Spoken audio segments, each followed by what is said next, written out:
បើសិនជាអត់មានព័ត៌មានពាក់ព័ន្ធជាមួយនឹងអាមេរិកអេរ៉ង់អ៊ីស្រាអែលណាទាំងអស់គ្នាទំនោរនេះនឹងអាចមានការកើនឡើងខ្លាំងបាទទំនោរហ្នឹងនឹងអាចមានការកើនឡើងអាចយ៉ាងហោចណាស់ក៏អាចនឹងដល់42,000ឬក៏43អីជាងវិញដែរបាទ4000ជាងណា4200 4300ជាងវិញដែរគ្រប់អានយ៉ាងជំរាបសួរដល់បងប្អូនទាំងអស់គ្នាជាទីគោរពរាប់អានសូមគោរពជំរាបសួរទៅដល់អតិថិជនរបស់ក្រុមហ៊ុនមូលបត្រ PP Link ទាំងអស់ផងដែរថ្ងៃនេះជួបជាមួយនឹងខ្ញុំបាទឡុងសំណាងនាយកអភិវឌ្ឍអាជីវកម្មនៅក្នុងការ live ប្រចាំថ្ងៃ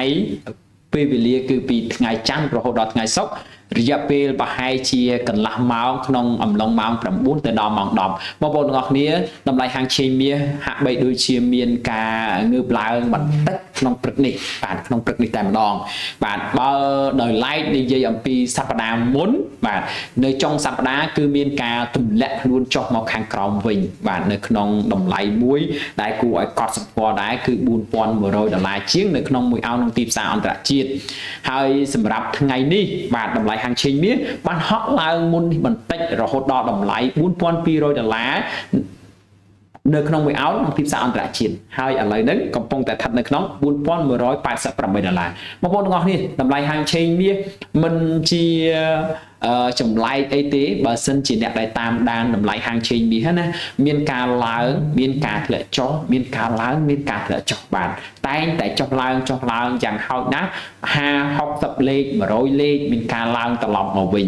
50 60លេខ70លេខមានការធ្លាក់ចុះមកវិញនេះគឺជា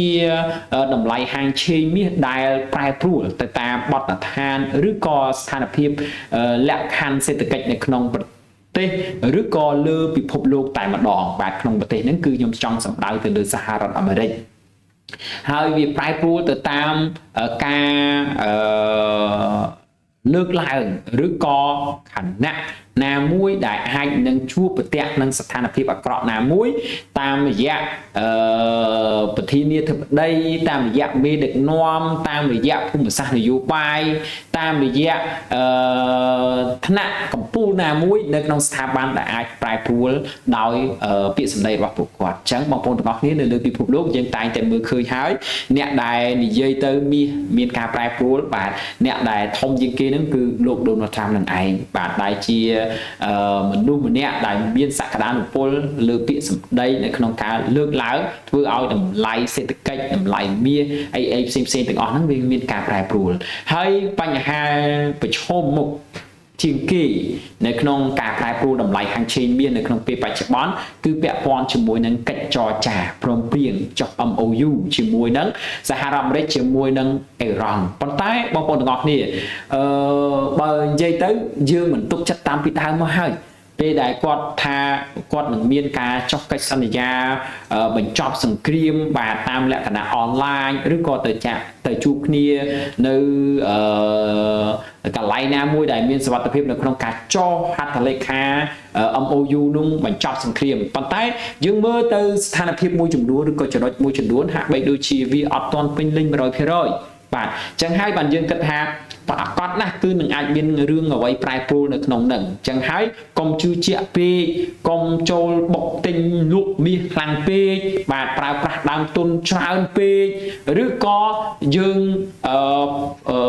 រំពឹងឬក៏សង្ឃឹមធំពេកបាទអញ្ចឹងហើយយើងនឹងមានវិធានការនៅក្នុងការជួញដូរតម្លៃហាងឆេងមាសឬក៏ការប្រើប្រាស់ដើមទុនឲ្យបានប្រសិទ្ធភាពនេះគឺជាចំណុចមួយដែលពិតប្រាកដណាបងប្អូនទាំងអស់គ្នាខ្ញុំតែងតែជម្រាបជូនធ្វើការ live រហូតបាទសម្រាប់ការវិភាគរបស់ខ្ញុំតម្លៃហាងឆេងមាសប្រកបណាស់គឺមានការឡើងមានការធ្លាក់ចុះឬក៏មានព័ត៌មានអាចធ្វើឲ្យវាឡើងធ្លាក់ចុះតែខ្ញុំមិនភ្លេចទេនៅក្នុងការផ្ដល់នៅយុទ្ធសាស្ត្រឬក៏ប្រាប់បងប្អូនទាំងអស់គ្នាឲ្យចេះប្រើប្រាស់ដើមទុននៅក្នុងការជួញដូរដើម្បីទប់ស្កាត់ហានិភ័យកន្លែងហ្នឹងតែខ្ញុំតែងតែលើកឡើងបងប្អូនទាំងអស់គ្នាគេជួញដូរចេះតែចំណេញរហូតហើយខ្ញុំជួញដូរចេះតែខាតរហូតគេជួញដូរបានលុយប្រចាំថ្ងៃរហូតខ្ញុំខាតប្រចាំថ្ងៃរហូតអានឹងមកពីមូលហេតុអីពាក់ព័ន្ធជាមួយនឹងការសិក្សាពាក់ព័ន្ធជាមួយនឹងចំណេះដឹងពាក់ព័ន្ធជាមួយនឹងការវិភាគមិនបានជាក់លាក់ពាក់ព័ន្ធជាមួយនឹងការទុកចិត្តពេកពាក់ព័ន្ធជាមួយនឹងការប្រើប្រាស់ដើមទុនដែលមិនបានគិតអំពីហានិភ័យពេកឬក៏យ៉ាងម៉េចបាទចឹងទាំងអស់ហ្នឹងអ្នកទាំងអស់គ្នាអាចរៀនសូត្របានទេអ្នកទាំងអស់គ្នាអាចធ្វើវាបានទេអ្នកទាំងអស់គ្នាអាចបាន ចាត់ចែងវាបានយ៉ាងល្អប៉ុន្តែណាស់នឹងយើងមិនយកចិត្តទុកដាក់ខ្លួនឯងនៅក្នុងការរៀបចំអានឹងទេបើសិនជាយើងរៀបចំអានឹងបានគឺល្អបងប្អូនទាំងអស់គ្នាកាលពីថ្ងៃសុក្រខ្ញុំទិញមាសនៅតម្លៃដូចជា8ជាងដែរបាទខ្ញុំទិញតម្លៃនៅ41 8ជាងណាទិញ41 8ជាងហើយទិញហើយដោយសារតែយើងឃើញឆាតអីគេឆាត W ជាឆាតដែលទំនោរនឹងខាត់ខាងឡើងអញ្ចឹងកន្លែងហ្នឹងបងប្អូនទាំងអស់គ្នាដែលរៀនពីខ្ញុំឬក៏ចូលសិក្ខាសាលារបស់ខ្ញុំតែងតែផ្ដោតទៅលើ technical ខ្លាំងដល់បងប្អូនទាំងអស់គ្នានៅក្នុងការជួញដូរហើយតែងតែមានឆាត pattern មួយចំនួនបង្ហាញឲ្យបងប្អូនទាំងអស់គ្នានៅក្នុងការតាមដានតម្លៃហាងឆេងមាសដែលវាតែងតែឬក៏ភាគរយច្រើននៅក្នុងការប្រែប្រួលបែបហ្នឹងអញ្ចឹងពេលថ្ងៃសុក្រអ្នកទាំងអស់គ្នាឆាត W ច្បាស់កន្លែត30នាទីបានទិញពឹបបាទទិញហើយបានតែបន្តិចឡើងចំណេញបានប្រហែលជា100 200ទៅអត់កាត់បាទអត់កាត់ព្រោះខ្ញុំចូលមួយឡតធំបាទ100 ounce អញ្ចឹងបងប្អូនទាំងអស់គ្នាចូលមួយ ounce ប្រហែលជាចំណេញបានតែ$1កន្លះអីទេ$2អីទេហើយពេលហ្នឹងយើងរំពឹងទៅលើ W យើងពឹងទៅលើ pattern មួយហ្នឹងយើងមានកាត់ឯណាយើងទុកចំណេញប្រហែលជា5ទៅ10លេខឯណោះការរំពឹងទុករបស់យើងប៉ុន្តែតម្លៃហាងឆេងមាសវាមិនទៅតាមអ្វីដែលយើងកំពុងតែគិតទេវាទៅតាមទីផ្សាររបស់វាទៅតាមគោលនយោបាយរូបិយប័ណ្ណរបស់លុយដុល្លារវាទៅតាមភូមិសាស្ត្រនយោបាយកំពុងតែតានតឹងណាវាបានចាប់ដើមទៅលាក់ខ្លួនសឹបទៅក្រោមណាទាំងអស់នេះទាំងខាតបានអត់20លេខជាងបាទ20លេខ30លេខបាទ20លេខបើអ្នកទាំងអស់នេះទិញ100 ounce ណាខាត$2000បាទតែយើងអត់កាត់ចោលទេបើអ្នកទាំងអស់គ្នាទិញ1 ounce ណាខាត់20រៀលបាទអ្នកទិញ20 ounce ខាត$200ប៉ុន្តែដោយសារតែយើងឃើញទី1យើងទិញបានតម្លៃទាបទី2ដោយសារតែ pattern នឹងជា pattern មួយដែលអាចនឹងឡើងច្រើនជាងហើយការរំពឹងទុកនៅការចុះកិច្ចសន្យា MOU នឹងក៏មានដែរបងប្អូនទាំងអស់គ្នាហើយបាទវាអត់ចុះទេបាទវានៅតែតម្លៃខាងក្រោមហ្នឹងបានពេលដែលវាអត់ឡើងទៅទេវាបានចុះទៅដល់ក្រោមហ្នឹងហើយវានៅជាប់នឹងរហូតបាទយប់ឡើងបិទផ្សារថ្ងៃសៅរ៍អាទិត្យយើងហូលថ្ងៃសៅរ៍អាទិត្យចោលអត់នេះផឹកមិញនេះគ្រាន់តែបើកផ្សារមកហក់ឡើងពុបឡើងទៅឲ្យយើងចំណេញបាទកាត់800ជាងដោយសារតែទីផ្សារវាដើរលឿនពេកបាទចុះឡើងលឿនពេកកាត់800ដូចជា850ជាងបាទគាត់ចុចកាត់ក្លោហៀបចុចអាចុងក្រោយឃើញ700ចុចយកទៅ700ក៏បាន790ដូច97បាទផុសតម្លាក់ឲ្យបងប្អូនអស់គ្នានៅក្នុងក្រុមមើលដែរបាន$790ជាងដែរបាទរួចដែរអញ្ចឹងបានន័យថាប្រតិបត្តិការយើងកាលពីថ្ងៃសុក្រដែលហូលហ្នឹងគឺយើងបានកាត់ចែងហើយចំណេញទៀតបាទបងប្អូនអស់គ្នាការជួយដូរតម្លៃហាងឆេងនេះឲ្យតែយើងមានដើមទុនមួយគ្រប់គ្រាន់យើងអាចហូលបានហូលរងចាំវាចំណេញមកវិញសម្កាត់បាទវាល្អកន្លែងហ្នឹងអញ្ចឹងកន្លែងនេះឥឡូវនេះវាកំពុងតែចេញសញ្ញាណ pattern នៃការជំរុញនៅក្នុងការឡើងបាទប៉ុន្តែព័ត៌មានហាក់បីដូចជាមិនឡើងបាទហេតុអីដោយសារតែ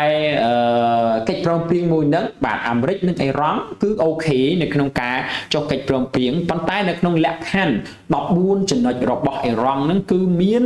លក្ខខណ្ឌពាក់ព័ន្ធជាមួយនឹងអ៊ីស្រាអែលបាទអ៊ីស្រាអែលគឺអ៊ីស្រាអែលសូមឲ្យអ៊ីស្រាអែលឈប់ការបាញ់ទៅលើលីបង់បាទឈប់លើការបាញ់លើលីបង់ប៉ុន្តែមកដល់ពេលនេះបាទអ៊ីស្រាអែលគឺនៅតែបន្តការបាញ់អញ្ចឹងហើយទើបបានអ៊ីរ៉ង់បិទជាប់ហុំមុស្ម្ដងទៀតធ្វើឲ្យតម្លៃទីផ្សារហ្នឹងហក់ឡើងរួចសោះបាទហក់ឡើងរួចសោះអញ្ចឹងរាល់ថ្ងៃនេះគឺអ៊ីរ៉ង់បានបិទជាប់ហុំមុខនឹងហើយប៉ុន្តែមិនមែនទាំងស្រុងទេបាទអ្វីដែលបានមើលឃើញនេះគឺមិនមែនទាំងស្រុងទេមិនបិទទាំងស្រុងទេបានន័យថាបានន័យថានីវាបាទដឹកប្រេងប្រទេសមួយចំនួនក៏ចេញចូលបានធម្មតាបាទធម្មតាប៉ុន្តែហាក់បីដូចជាមានការតាំងតែងហើយនឹងប្រទេសមួយចំនួនគឺបិទតែម្ដងណាជាពិសេសសម្ព័ន្ធមិត្តរបស់អាមេរិកដែលមិនសូវល្អជាមួយអ៊ីរ៉ង់ហ្នឹងអានឹងដឹងតែចប់ហើយបាទគឺមិនបានចេញទេអញ្ចឹងការងារមួយនេះកាតព្វកិច្ចមួយនេះប្រហែលជាពឹងផ្អែកទៅលើសហរដ្ឋអាមេរិកហើយដែលទៅនិយាយជាមួយនឹងអ៊ីស្រាអែលខ្លួនឯងថាតើគួរតែធ្វើយ៉ាងម៉េចឲ្យខាងអ៊ីស្រាអែលបញ្ឈប់ការបាញ់តែទាំងអស់គ្នាខ្ញុំមានអារម្មណ៍មួយថាហេតុអីបាននៅបន្តបាញ់វាមានលក្ខខណ្ឌអីគេខ្ញុំជឿជាក់ព្រោះមនុស្សយើងមានលក្ខខណ្ឌមានហេតុផលផ្សេងគ្នាគេបាញ់នឹងមូលហេតុចេះមូលហេតុចេះយកទៅណាមអស់ទេមូលហេតុនៃការបាញ់ហ្នឹង ឬក៏ការវាយប្រហារហ្នឹងប៉ុន្តែបើគិតពីជីវិតមនុស្សវិញណាគិតពីសត្វលោកនៅលើពិភពលោកនេះវិញណាធ្វើដើម្បីអីបាទធ្វើដើម្បីអីសង្គ្រាមហ្នឹងធ្វើដើម្បីអីបាទឆ្លៀនពៀនតែអ្នកដទៃហ្នឹងដើម្បីអីបាទបានដីពីអ្នកដទៃហ្នឹងដើម្បីអីវាស្ដាប់ទៅដូចពិបាករស់នៅហ្មងជីវិតដល់សម័យទំនើបមានទូរស័ព្ទដៃ smartphone មានសាឡុងមានអីដេកត្រជាក់ម៉ាស៊ីនត្រជាក់ស្រួលហើយបាទមាន Wi-Fi អីគ្រប់គ្រាន់ហើយដេកមិនសក់ទៀតទៅបាញ់គ្នាទៀតទៅដើមដីគេទៀតវាពិបាកអញ្ចឹងណាអ្នកទាំងអស់គ្នាអញ្ចឹងចំណុចកន្លែងហ្នឹងដូចមានអារម្មណ៍មួយថាដូចឥឡូវហ្នឹងកំពុងតែមានសម្ពាធពីខាងអ៊ីស្រាអែលមែនតើក្នុងចិត្តខ្ញុំបាទបានន័យថាមានកូនចិត្តមួយទៅដូចជាមិនសូវគ្រប់គ្រងសោះបាទអាហ្នឹងខ្លួនឯងណាបងប្អូនទាំងអស់គ្នាអញ្ចឹងបងប្អូនទាំងអស់គ្នាកន្លែងនេះវាពាក់ព័ន្ធជាមួយនឹងតម្លៃហាងឆេមីសវាមានការចុះឡើងអូខេតោះកុំឲ្យខាតពេលយូរយើងចូលទៅដល់តម្លៃហាងឆេមីសបន្តិចឥឡូវអ្នកទាំងអស់គ្នាវាកំពុងតែយើងកំពុងតែមើលឃើញរៀងជា W ល្អខ្លាំងមែនតើបាទ W នេះតាំងពីញូអញ្ចឹងក៏ហត់ល្អដែរអាចជំរឿននឹងការកើនឡើងខ្លាំងបើសិនជាអត់មានព័ត៌មានពាក់ព័ន្ធជាមួយនឹងអាមេរិកអេរ៉ង់អ៊ីស្រាអែលអ្នកទាំងអស់គ្នាទំនោរនេះនឹងអាចមានការកើនឡើងខ្លាំងបាទទំនោរហ្នឹងនឹងអាចមានការកើនឡើងអាចយ៉ាងហោចណាស់ក៏អាចនឹងដល់42ហាឬក៏43អីជាងវិញដែរបាទ4000ជាងណា4200 4300ជាងវិញដែរប៉ុន្តែសម្ពាធនៃព័ត៌មានទាំងអស់ហ្នឹងពិបាកនៅក្នុងការទាញតម្លាក់ណាអញ្ចឹងបើសិនជាព័ត៌មានកំពុងតែប្រជះគ្នាជាមួយនឹងសញ្ញាណនៃ technical បាទសញ្ញាណនៃ technical អញ្ចឹងមានន័យថាអ្នកដែលប្រុងប្រយ័ត្នគឺបងប្អូនទាំងអស់គ្នាគឺអ្នកជួញដូរគឺអ្នកទិញមាសអ្នកលក់មាសគឺត្រូវតែចេះប្រុងប្រយ័ត្នកន្លែងហ្នឹងណាមិនចេះតែលើព័ត៌មាន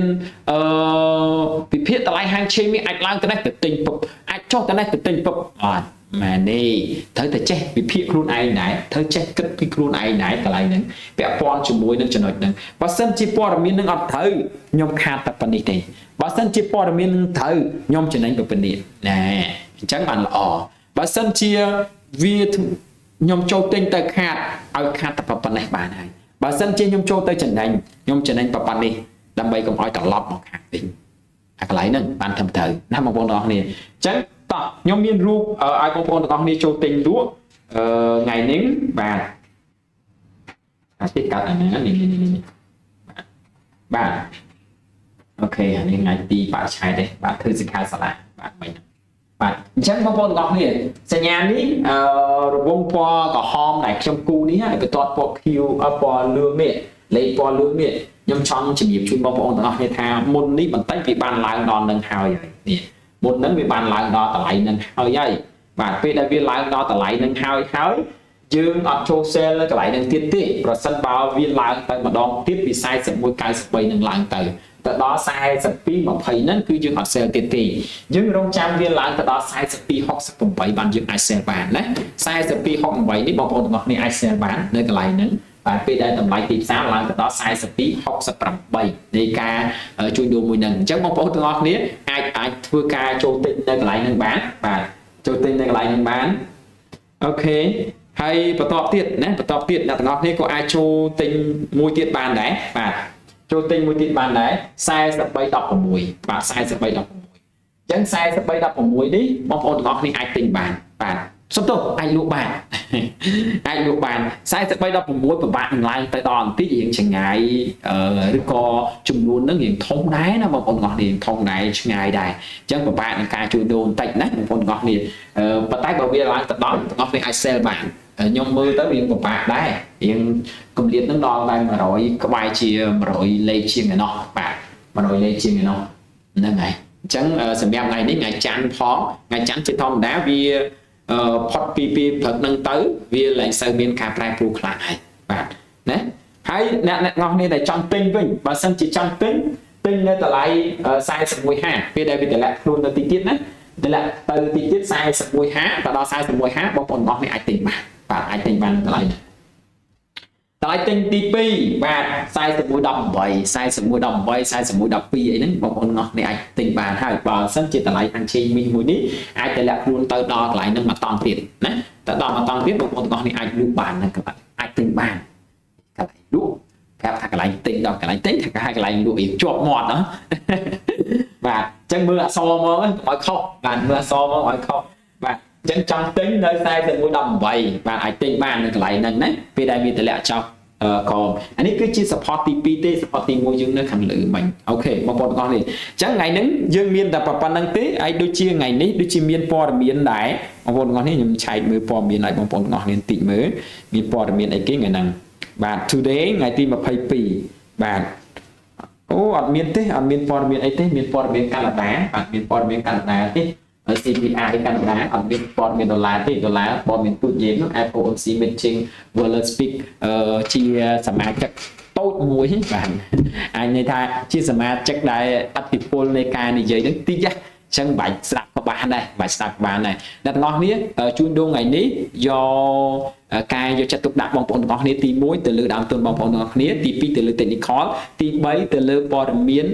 សហរដ្ឋអាមេរិកជាមួយនឹងអេរ៉ង់ពាក់ព័ន្ធមួយច្រកហូម៉ូឬក៏អ៊ីស្រាអែលពាក់ព័ន្ធទៅ3ចំណុចហ្នឹងអ្នកទាំងអស់គ្នាអាចជួញដូរបានចំណេញហើយអូខេហើយនៅមានប្រព័ន្ធឬក៏ technical ខ្លះ support ដល់បងប្អូនទាំងអស់គ្នាឬក៏ consultant អីខ្លះហ្នឹងបូកសរុបចូលគ្នាមកយើងធ្វើការសម្រេចចិត្តមួយនៅក្នុងការទិញលក់បានហើយអញ្ចឹងថ្ងៃហ្នឹងតម្លៃហាងឆេងsupport resistance មិញអ្នកទាំងអស់គ្នាអាចជួយដូរតាមហ្នឹងទៅអាចទទួលបានផលចំណេញហើយបើសិនជាបងប្អូនទាំងអស់គ្នាមានចម្ងល់មានសំណួរអីផ្សេងៗអ្នកទាំងអស់គ្នាអាចឆាតមក PPLink Security ឬក៏ឆាតមកខ្ញុំផ្ទាល់តែម្ដងក៏បានដែរ010 804 900ឬក៏012 804 900អ្នកទាំងអស់គ្នាអាចមានគ្នាឬក៏ចូលរួមសិក្ខាសាលារបស់យើងសិក្ខាសាលារបស់យើងនឹងធ្វើថ្ងៃទី10ខែក្រោយជារួមមួយធំមួយដែរអញ្ចឹងបងប្អូនទាំងអស់នេះអាចចុះឈ្មោះចូលរួមសិក្ខាសាលារបស់យើងបានបើសិនជាបញ្ញាប់នៅក្នុងការទិញដូរតម្លៃហាងឆេងមានស្វាគមន៍មក PPLink មកទៅចាំបាច់ចាំដល់ពេលវេលាសិក្ខាសាលានឹងទេបាទអាចមកពួកយើងនៅតែប្រហែលបរិញ្ញាបងប្អូនទាំងអស់គ្នាធម្មតាអូខេសម្រាប់ថ្ងៃនេះខ្ញុំមានតែប៉ុណ្្នឹងទេបងប្អូនទាំងអស់គ្នាជូនពរឲ្យបងប្អូនទាំងអស់គ្នាជួបប្រទះតែសេចក្តីសុខគ្រប់ទូទីមានបាននិងជួយដូរឲ្យបានផលចំណេញទាំងអស់គ្នាសម្រាប់ពេលនេះខ្ញុំបាទសំណាងសូមជម្រាបលា